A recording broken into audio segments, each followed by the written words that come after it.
Everyone, I hope आप सब बहुत अच्छे होंगे। लास्ट लेक्चर में हमने किया था स्ट्रेस स्ट्रेन कर्व। इस लेक्चर में हम करेंगे स्ट्रेस स्ट्रेन कर्व के कुछ पॉइंट्स की डेफिनेशन पढ़ेंगे, उनको बुक के अकॉर्डिंग क्या कहा है उसको पढ़ेंगे। तो सबसे पहले हम एक रफली स्ट्रेस स्ट्रेन कर्व डायग्राम बना लेते हैं।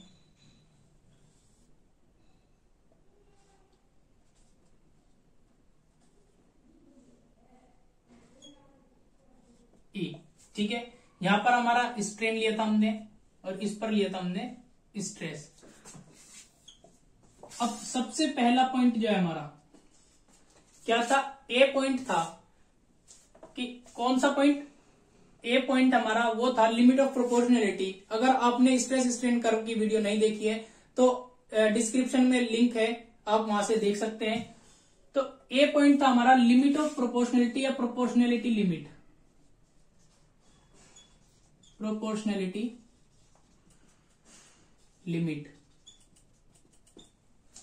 ठीक, प्रोपोर्शनैलिटी लिमिट क्या थी, वो लिमिट या वो वैल्यू ऑफ स्ट्रेस जहां पर stress is directly proportional to strain है या हुक्स लॉ को फॉलो करता है। The maximum value of stress up till the stress is directly proportional to strain on a stress strain curve। Stress strain curve पे वो point proportionality limit है जहां पे the value of stress, the maximum value of stress up till the stress is directly proportional to strain.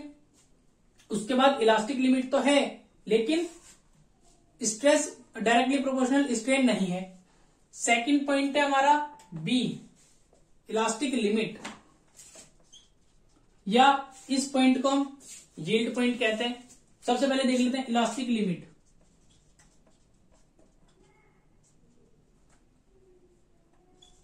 ये सभी point, सभी term जो है डेफिनेशन से थोड़े एक जैसे लगेंगे लेकिन उनमें माइनर सा डिफरेंस है जो कि हमें समझना है। इसमें क्या है, जो प्रोपोर्शनलिटी लिमिट है उसमें क्या है, स्ट्रेस डायरेक्टली प्रोपोर्शनल स्ट्रेन है लेकिन उस पॉइंट तक जो लिमिट है उस लिमिट तक स्ट्रेस डायरेक्टली प्रोपोर्शनल है स्ट्रेन के, लेकिन उस लिमिट को क्रॉस करते ही स्ट्रेस डायरेक्टली प्रोपोर्शनल स्ट्रेन नहीं होगा। थोड़ा सा स्ट्रेस लगाएंगे तो ज्यादा स्ट्रेन आएगा। अब इलास्टिक लिमिट क्या है, same the maximum value of stress from where the elasticity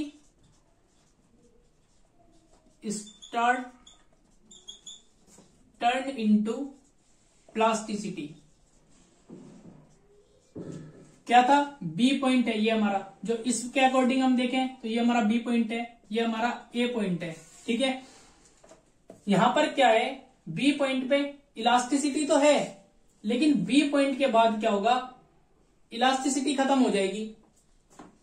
किसी मेटेरियल को स्ट्रेच किया, लोड लगाया, स्ट्रेन आया लेकिन छोड़ने के बाद वो अपनी ओरिजिनल शेप में नहीं गया, ओरिजिनल जो उसका साइज था, लेंथ थी, उसको रिगेन नहीं किया। इलास्टिक लिमिट खत्म हो गई, इलास्टिसिटी क्या प्लास्टिसिटी में चेंज हो गई। जब परमानेंट डिफॉर्मेशन वाली जो कंडीशन होती है, जब परमानेंट डिफॉर्मेशन किसी बॉडी में आता है तो उसको हम कहते हैं प्लास्टिसिटी। थर्ड पॉइंट हम लेते हैं, इसी पॉइंट को यील्ड पॉइंट भी कहते हैं। यील्ड पॉइंट है the point on the stress strain curve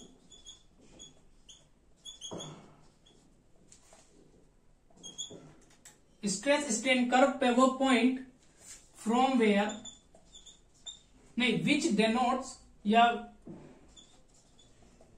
which indicates the elastic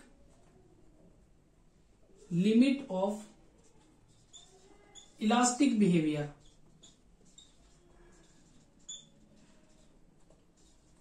and beginning of plastic behaviour.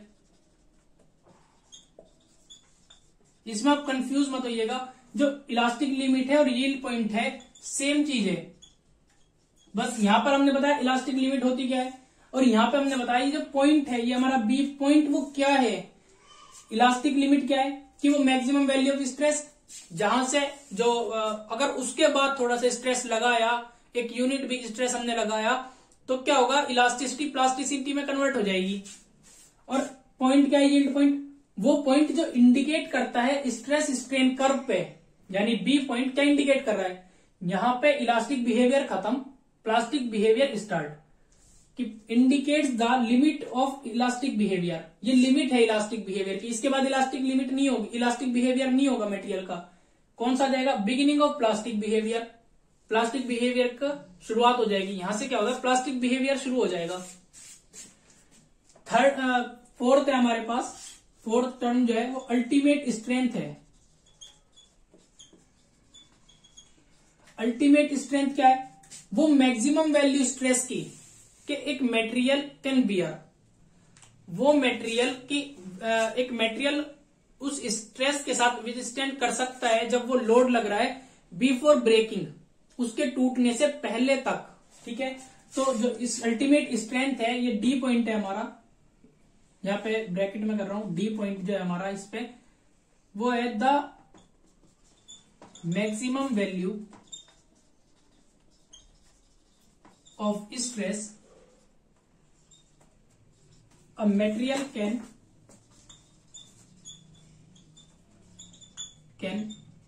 withstand while the material is being stretched before breaking, ठीक है। यहां पर इसमें क्या हो रहा है, डी पॉइंट पे वो मैक्सिमम वैल्यू है स्ट्रेस की कि मटेरियल उससे ज्यादा स्ट्रेस बियर ही नहीं कर सकता, उससे ज्यादा अगर एक यूनिट स्ट्रेस भी लगा तो वो टूट जाएगा, वो खत्म मटेरियल, ना तो इसमें इलास्टिसिटी, तो बी पॉइंट भी खत्म हो गई, लेकिन जो प्लास्टिसिटी है वो भी खत्म हो जाएगी, यहां पर मटेरियल आके रप्चर हो जाएगा। जो ई पॉइंट है हमारा वो रप्चर पॉइंट है, कि अगर डी पॉइंट तक आपने स्ट्रेस लगा दिया उसके बाद कुछ नहीं हो सकता, अगर डी पॉइंट से जरा सा भी ज्यादा आपने स्ट्रेस लगा दिया तो उसके बाद कुछ हो ही नहीं सकता, ये वापस नहीं जा सकता। अब तो रिजल्ट क्या है, टूटना ही है, रप्चर होना ही है, ठीक है। ये है हमारा अल्टीमेट स्ट्रेंथ। लास्ट पॉइंट हमारे पास बचता है ई पॉइंट, जो है हमारा रप्चर पॉइंट।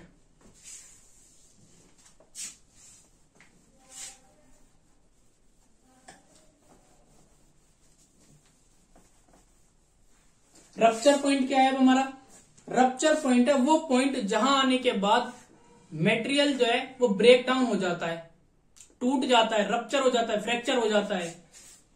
फिफ्थ देखते हैं, rupture point, the point on stress strain curve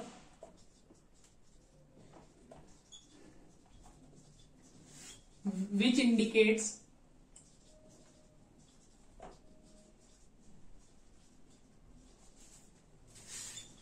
the rupture of material, वो पॉइंट जो इंडिकेट करता है कि डी पॉइंट के बाद जो हमारा ई पॉइंट है, कि यहां तक आने पे, इतना स्ट्रेस लगने पे और जो मटेरियल है वो रप्चर हो जाएगा, टूट जाएगा, फ्रैक्चर हो जाएगा, ठीक है। यानी अगर हमने, ये हमारा कर्व था, डी पॉइंट के बाद अब इसको छोड़ दिया, डी पॉइंट से हमने क्या करा, स्ट्रेस लगाना बंद कर दिया, अब क्या होगा, ये लिक्विड की तरह बह जाएगा और ई पॉइंट पाने के बाद ये टूट जाएगा, रप्चर हो जाएगा और ब्रेक डाउन, टूट जाएगा या दो पार्ट्स में डिवाइड हो जाएगा, कुछ भी कह सकते हैं। बस बेसिकली रप्चर पॉइंट है हमारा कि वो पॉइंट जहां पर जो इंडिकेट करता है स्ट्रेस स्ट्रेन कर्व पे कि ये मटेरियल, जो हमारा मटेरियल है जिसमें हम स्ट्रेस लगा रहे थे या जिस मटेरियल का हम स्ट्रेस स्ट्रेन कर्व बना रहे थे, वो इस पॉइंट पर आने के बाद टूट जाएगा, वो पार्ट्स में डिवाइड हो जाएगा। ये था हमारा रप्चर पॉइंट। आई होप आपको समझ आया हो। कोई डाउट है तो आप कमेंट सेक्शन में मेंशन कर सकते हैं। Thank you.